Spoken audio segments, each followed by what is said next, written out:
Continuamos acompañándote en esta tarde. Le damos la bienvenida al diputado nacional Lucas Godoy, que ya está aquí con nosotros. Ya lo extrañábamos porque por ahí nos abandona alguna semana. ¿Cómo estás, Lucas? ¿Qué ¿Cómo estás, tal? Mabel? ¿Bien? Bien, muy bien. Qué bueno verlo al concejal mandato cumplido, Sí, a Abel Abel Moya, Moya. el canillita, El ¿no? canillita, tal Gran, cual. un gran dirigente barrial y fue muy buen concejal. Qué pena que no haya continuado. Bueno, nunca sabemos, ¿viste? Sí, por supuesto, acá todo es cíclico. Acá en En política, política, sí, sí, todo sí. el mundo puede retomar, pero bueno, lo importante, lo interesante, que era lo que hablábamos fuera de aire, es que él ha seguido trabajando Sí. por su comunidad, por su zona, bueno, entendiendo cuáles son las necesidades de los barrios, que es lo que me parece que es más importante, ¿no? El político que nunca se despega de esta cuestión, que deja de estar detrás del escritorio simplemente para dar órdenes o firmar algún papel, y que se Absolutamente. compromete en conocer cuál es la realidad, ¿no? Para mí, la única forma de gobernar es esta, conociendo, adentrándote, porque si no, de lejos Totalmente.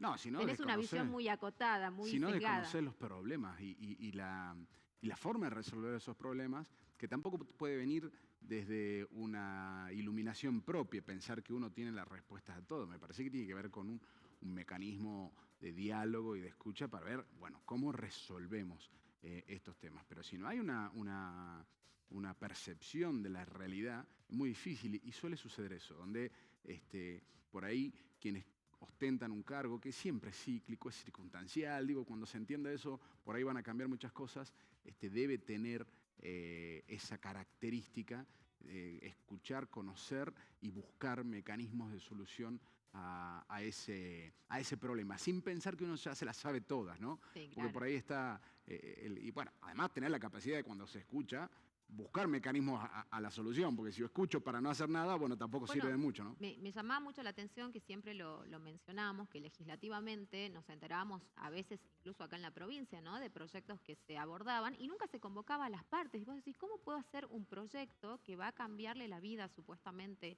a un determinado sector social cuando yo nunca me interioricé de lo que ellos piensan? Ujú. O si están de acuerdo, o qué alternativas hay. Bueno, lamentablemente esto pasa. Con lo que no ha pasado esto, porque se ha escuchado a muchísima gente, es con la ley de alquileres, Sí, que que sigue estando ahí en el sigue ojo dando de que la hablar. tormenta, Sí, porque bueno, me imagino que son muchos los sectores, obviamente, que están comprometidos, hay mucha gente que está interesada en esto, y ahí en esa cuestión están tratando de poder generar un sí, consenso, ¿no? Me gustaría que efectivamente. nos cuentes hasta dónde se avanzó. Bueno, en primer lugar se escuchó, anteriormente se legisló, en particular con esta ley, atendiendo a los reclamos, probablemente sí, de inquilinos, propietarios, inmobiliarias, pero en una porción pequeña del país. Estamos hablando de la Ciudad Autónoma de Buenos Aires o el AMBA, si querés, ¿no? Un poquito más ampliado que la Ciudad Autónoma, donde hay sectores más organizados, pero que claramente no pueden hablar en nombre de representantes de todo el país. Y entonces nosotros, en primer lugar, lo que planteamos, en términos particulares, fue hagamos reuniones informativas, pero de carácter federal. Sepamos lo que sucede en Salta, lo que sucede en Jujuy, en Tucumán, en Tierra del Fuego, en Neuquén, en todo el país. No nos quedemos con esa porción ¿Y pequeña. es muy variable la realidad, Lucas, Es en torno a esto? es variable en cuanto a accesibilidad, en cuanto a precios. No es lo mismo lo que sale a alquilar un departamento, un dormitorio aquí en Salta, y en Salta Capital, digo, donde es más caro que en el interior, Sí. que lo que sucede en AMBA, ¿no? Es quizás la mitad de lo que se paga acá. Las formas de ingresar con respecto a garantías que se Y pueden acá tomar. igual nos parece carísimo, Y ¿no? bueno, Poder sí. sostener, digamos, un alquiler. Recordemos que también nuestros salarios son muy bajos, Y comparativamente a los de la región de Ciudad Autónoma, Huamba, efectivamente son que más hay mucha bajos. informalidad acá también. Y lo que nos pasó, sí, exactamente, porque sobre todo nuestra región, estoy hablando ya del norte grande, provee empleos a través de servicios. Y el sector de servicios, que no es sector industrial, por ejemplo, de otras características, tiene la particularidad que tiene gran informalidad. Lo que sucedió, por ejemplo, con la ley de alquileres, esta que nosotros estamos discutiendo ahora, es que claramente perjudicó al interior, ¿no? Conociendo esta realidad. Es decir, los alquileres en nuestra región, y hablando en particular en Salta, siempre su actualización fue menor a la que se estipulaba en Buenos Aires. 5 puntos más o menos menor. Digo, si allá se hacía una actualización de, supongamos, un 20% semestral, acá se acordaba un 15%. La ley lo que hizo fue equiparar, pero equiparar para arriba. Entonces nos sale más caro. Nosotros lo que planteamos en el dictamen es que este índice que estipula la ley sea un índice máximo, un tope, bajo el cual las partes puedan acordar. Negociar, Quizás claro. ahí el mercado inmobiliario, que no es un mercado concentrado de 10 propietarios que poseen miles de viviendas. Ujú. Lo hablamos aquí varias veces, Sí, a desconcentrado. veces uno Muchas tiene que una tienen casita uno, dos más. dormitorios, uno, dos departamentos, que lo hicieron laburando, que sirve de complemento a los ingresos o a la jubilación. Pasa mucho eso, sobre todo aquí en el interior. Y en Buenos Aires también, digo, quizás esas circunstancias puedan ir cambiando y volviendo a la situación anterior. Otra cosa que hicimos fue promover la oferta a través de incentivos fiscales.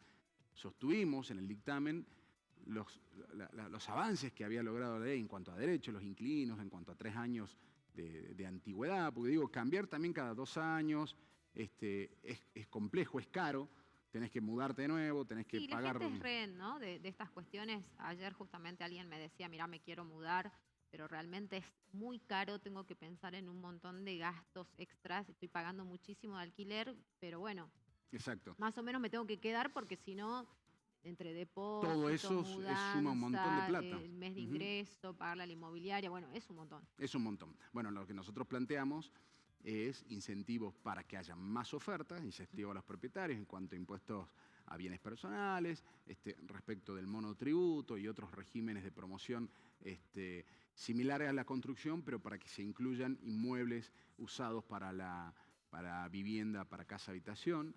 Esto de los inquilinos, planteamos que se pueda cuotificar los ingresos, es decir, pagás el alquiler, pero podés dar en cuotas la garantía, Sí, se puede plantear en cuotas para que no sea tan que hay caro. algunos que son repiolas y te dejan 2 partes, ¿viste? No, Ya bueno, entra. nosotros planteamos un poquitito más en la ley, ¿no? Sí, Donde pueda ser en 5 o 6 partes la cuota, ajá, entonces eso baja un poco la carga, como que aliviana esa aliviana la posibilidad. carga para en el mes de ingreso Ujú. a un alquiler, donde vos ya sabés que te quedás 3 años, entonces no es que cada 2 años tenés que mudarte, volver a pagar mes de garantía, bueno. Y hay otro dictamen de Juntos por el Cambio que plantea básicamente lo mismo que estaba antes, volver a 2 años, actualización semestral.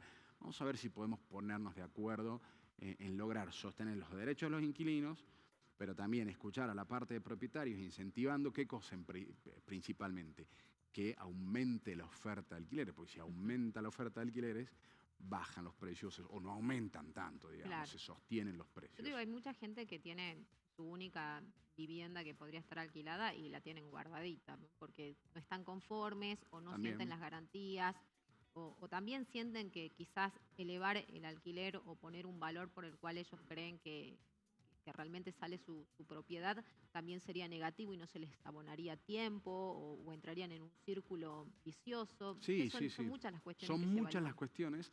Lo que hay que lograr es que las distintas partes queden conformes, porque lo que planteaban, por ejemplo, sectores propietarios es volver a la actualización semestral, en vez de la actualización una vez por año como es ahora.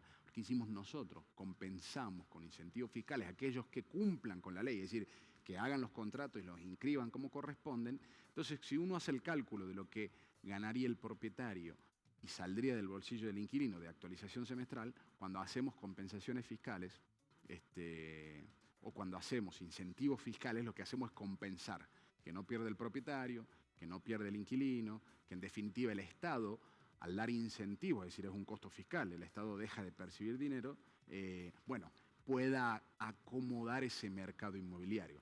Está absolutamente claro, lo hablamos con vos aquí, que el gran problema hoy tiene que ver con el nivel inflacionario, Sí, sí, ¿no? claro. Este problema que tiene hoy la Argentina, que tiene que encaminarse en un proceso serio, seguramente a largo plazo, para desandar este problema, genera un desbarajuste a las economías familiares en todos los ámbitos, y los alquileres no escapan a esta realidad. Ujú. ¿Qué está pasando con el tema servicios? Porque también siempre nos quejamos por la disparidad, por lo que llega a pasar en nuestras provincias, ¿no? Creo que el interior, he leído hasta incluso Córdoba, por ejemplo, una provincia que terminan motorizando o cambiando quizás lo que es el rumbo electoral, también ha presentado sus quejas en este sentido. Absolutamente, porque la verdad que hay una distribución de los recursos verdaderamente indignante.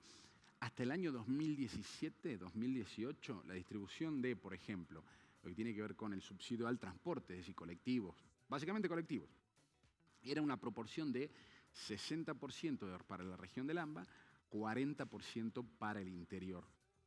¿Era razonable en qué sentido? En la cantidad de vehículos, en la cantidad de kilómetros recorridos y en la cantidad de pasajeros Claro. que cada área lleva, ¿no?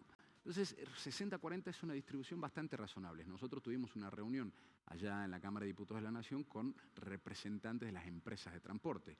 Hoy la distribución, a partir del año 2018, Sí. es decir, con el anterior gobierno, mejoró para el AMBA, es decir, para la región más rica del país, y mejoró para las provincias. Hoy esa distribución es del 82% para AMBA, 18% para el interior del país. Es una locura. Y no tiene ningún criterio de equidad ni de distribución federal. Entonces se están planteando reclamos, lo hizo el propio gobernador el día martes que hubo paro, pero lo hizo también el gobernador de San Juan, Nuñac. Lo venimos planteando nosotros en distintos ámbitos, buscando una ley que se han presentado varias, algunos cordobeses la presentaron, de Entre Ríos, para que haya una distribución equitativa de los recursos, es decir, los subsidios para el transporte. No solamente subsidio para el transporte. Una persona que tiene un muy buen ingreso en Buenos Aires, en la ciudad autónoma, paga de luz 500 pesos. Claro. Y acá se pagan 8.000 pesos una familia, 7.000 pesos, 5.000 pesos una familia de barrio no me quiero populares. imaginar ahora que hace frío y que, bueno, que Ni te imaginas. utilizamos otro tipo de Es una sistemas locura para cómo calefaccionar. se sostienen esta forma de subsidios donde el interior, que tiene más necesidades, es el que está bancándole los subsidios y el buen vivir a un centro del país más rico. Bueno, esto se tiene que terminar. Nosotros estamos dispuestos con distintos representantes, sobre todo del norte grande, a, más allá de posiciones políticas, de posiciones partidarias, avanzar en leyes y en reclamos que distribuyan de manera equitativa los recursos. Bueno, creo que es lo más importante esto, ¿no? Que finalmente, efectivamente, quienes legislen lo hagan pensando en el bien común, que es de lo que estamos hablando, más allá de las banderías o las preferencias políticas que tienen que tener de lado, justamente para que veamos que han sido elegidos con criterio, que la gente los ha puesto también en un lugar donde pueden cumplir nuestras expectativas y donde pueden efectivamente representarnos, ¿no? Creo que es lo más importante. Lucas, ¿algo más que quieras agregar? Nada más. Nada más. Vamos a seguir la semana que viene, seguimos con distintas leyes, ya que tienen no que ver con realidades específicas, Consejo de la Magistratura, Boleta Única, Papel, lo hablamos acá un poquitito, por ahí siempre es interesante enfocarse en políticas y en leyes que repercutan en realidad en cambiar los problemas de la gente. Seguro que sí. Muchísimas gracias. Gracias. Gracias por venir. Te esperamos pronto. Nos vamos a la pausa. Quédate ahí. Ya viene la columna de Jueves Libre. Ya volvemos.